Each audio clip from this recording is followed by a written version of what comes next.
Okay, yeah, we made it to the end of the year. We made it to the end of 2023, and now I got to do my top 50 albums of 2023 video, which is this one. I will not be doing one for songs of the year this year. That one will be over on my TikTok channel, so if you want to go check that out, check that out. There will also be a top 100 favorite songs of the year playlist over on my Patreon, so go look at that if you want to. If you don't. But yeah, this video is about albums. There were a lot of albums that didn't make the list that I wanted to make the list. You can see a couple of them over here. I will leave links to them in the description down below if you want to check those out. But yeah, here are my top 50. This was a hard list to make, but let's do it. Starting at 50 with one of the vibiest albums of the year, the R&B electronic crossover record that is BB/Angel by Tinashe. At 49, we have Sundial by No Name. Everything about this album is technically fantastic. I just wish that No Name herself had a little bit more accountability and a little better decision making with who she allowed to be on this album. At 48 is So Unknown by Jesus Piece, which is reckless. It's hard hitting, it's hooky. This thing just shreds from top to bottom. At 47, we got maybe the most honest and sad Danny Brown album to date, Quaranta. At 46, we have Something to Give Each Other by Troye Sivan, which is both personal and vulnerable, but fun and energetic. At 45, we have some of the craziest production of the year. Yeji sounds so evolved on this new album with a hammer.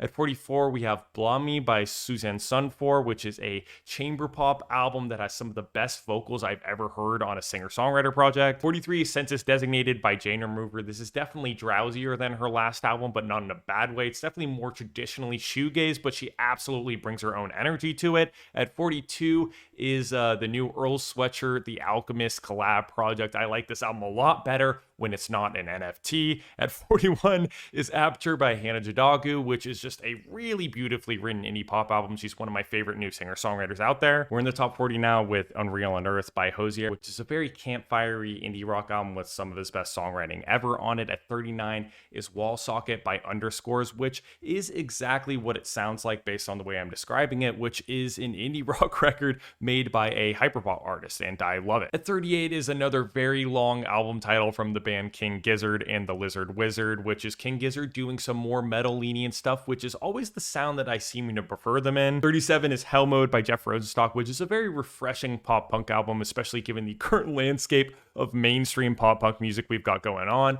At 36 is The Land, the Water, the Sky by Black Belt Eagle Scout, which is an album by an indigenous artist that is both ambient and kind of spooky and haunting, but also absolutely gorgeous. At 35 is Burning Desire by Mike, which is an abstract hip-hop album that has some really potent lyricism on it. At 34 is the long-awaited Utopia by Travis Scott, which displays everything that Travis is great at, but also once again displays the fact that he's not great at nailing down a theme or a concept. At 33 is Maps by Billy Woods, who's just been killing it in the abstract rap scene as of late. At 32 is an artist that I wouldn't have expected to be in a top 50 list in the 2020s, but it's Foo Fighters but here we are, obviously following a really terrible tragedy, but they managed to come back and put out one of their best records to date, but this time with a more shoegazy, dreamy sound. 31 is genuinely one of my favorite Afrobeats adjacent projects I've ever heard, Fountain Baby by Amaray. At 30 is The Rise and Fall of a Midwest Princess by Chappell Roan, which has so many bangers on it,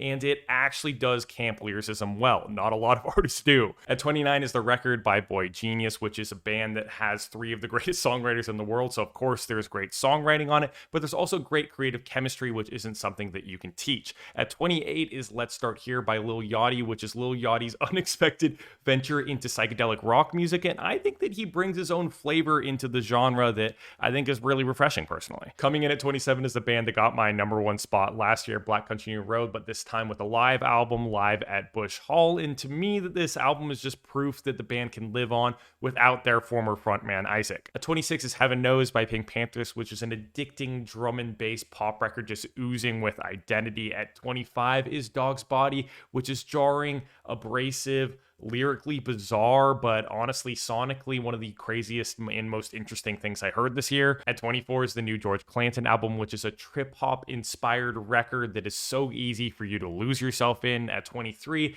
is Space Heavy by King Cruel, which is a very spacey, often low-key and overall anxious album that, I don't know, just takes me somewhere else. At 22 is Beloved Paradise Jazz by McKinley Dixon, which is a jazz rap album that clearly put a lot of focus and attention on the jazz side of things, and I think that paid off. At 21 is Ways of Knowing by Navy Blue, which is definitely the most soulful hip-hop album of 2023 in my opinion. And at 20 is Bewitched by Leve, which single-handedly brought back vocal jazz to the mainstream. Coming in at 19 is Why Does the Earth Give Us People to Love by Kara Jackson, which is a captivating singer-songwriter project with a unique vision to it. Yes, it is as heartbreaking and beautiful as the album title suggests. At 18 is The Loveliest Time by Carly Rae Jepsen, which is just banger after banger after banger. The hooks on here are incredible. She just seems to be completely incapable of missing. At 17 is Ocean Boulevard by Lana Del Rey, which has the highest highs of Lana's entire career. I just wish the sequencing was a little bit better. At 16 is one of my favorite vocalists in the world right now, Sampha, with his album La High. This record is so meticulously produced. It is absolutely worth the wait. At 15 is Struggler by Genesis Owusu, which is impossible to pin down genre-wise, but it has the same infectious energy to it, so it still feels very cohesive.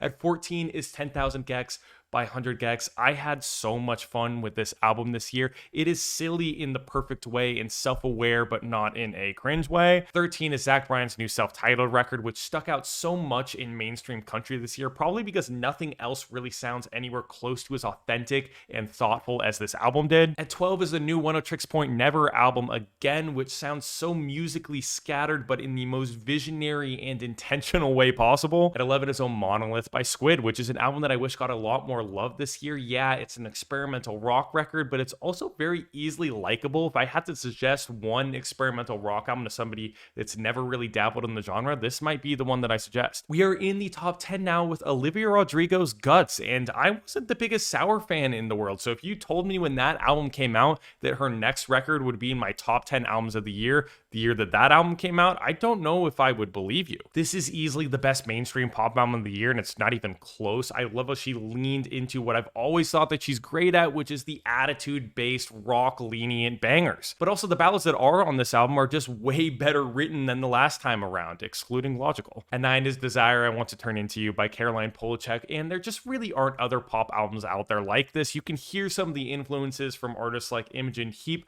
but she brings all those influences in together to make its completely own thing. Coming in at 8 is This Is Why by Paramore, which is an album that I knew would be in my top 10 the second that I heard this album, even though it came out earlier in the year. I feel like the sound that they settled on for this album is such a great meeting place of old Paramore and new Paramore, and they just sound more locked in than they ever have as a band. Also, Haley's writing on here is way better than I've ever heard from her ever before. At 7 is Soft Scars. I loved Yule's last album, and I love this one even though it is very different. It's still experimental and electronic at its roots, but at the end of the day, this is a dreamy indie album, and somehow she nailed this sound too. At 6 is Scaring the Hose by JPEG Mafia and Danny Brown. The production on this album is absolutely incredible. I feel like Peggy just completely outdid himself here, and the bars on here from Danny Brown are hilarious too when you can hear them. At 5 is Rats Out God by Wednesday, which is a uniquely written, twangy indie rock album that has some earth-shattering climactic moments to it. At 4 is the best hip-hop album of the year, We Buy Diabetic Test Strips by Armand Hammer.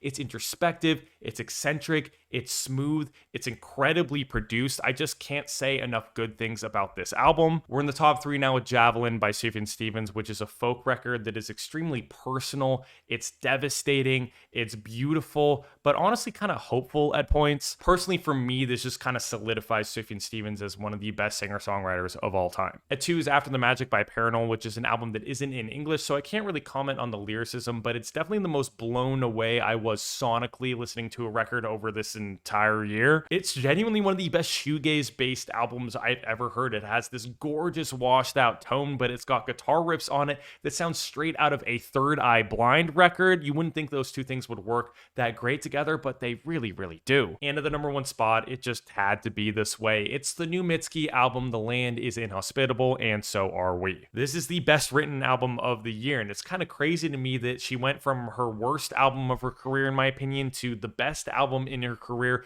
in only 2 years. The combination of how intimate and cutting the lyricism is on this album and how expansive and eerie the production is makes for such a soul-touching experience. It's really hard to put into words how much I love this album, but I really do. I think it's incredible, and I think it's the best album of 2023. Okay, guys, that's it from me on YouTube this year. I'll be seeing you guys next year. I'm gonna try to post more often. You know, subscribe just in case I actually do that. But yeah, I have some plans on YouTube. Subscribe and check out my Patreon, my Twitch. I do a lot of live stuff over there. Also my TikTok if you want to. Actually, you know, who cares about that? But yeah, I'll be seeing you guys in 2024. Bye, everybody. Let me know what your favorite album of the year is in the comments, okay? And whatever is wrong with my list as well, if you want to do that. All right. Bye, everyone.